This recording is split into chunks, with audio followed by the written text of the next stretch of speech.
দক্ষিণ পূর্ব এশিয়ার দেশগুলোর অর্থনৈতিক এবং আঞ্চলিক জোট আসিয়ানের ৫৯তম প্রতিষ্ঠা বার্ষিকী উপলক্ষে অনুষ্ঠিত হলো বিশেষ সংবর্ধনা অনুষ্ঠান।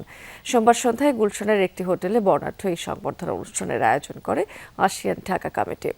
এই কমিটির চেয়ারম্যান মোহাম্মদ সুহাদা ওসমানের সভাপতিত্বে এবং লাওসের অনারারি কনসাল এরিক মোর্শেদের উপস্থিতিতে বিভিন্ন দেশের রাষ্ট্রদূত, হাই কমিশনার এবং কূটনৈতিক প্রতিনিধিরা অংশ নিয়েছেন সেখানে। এ সময় মৎস্য এবং প্রাণী সম্পদ মন্ত্রী মোহাম্মদ আমিনুর রশিদ বলেছেন যে আসিয়ানের সাথে বাংলাদেশের ঐতিহাসিক এবং ভৌগোলিক ঘনিষ্ঠতা রয়েছে।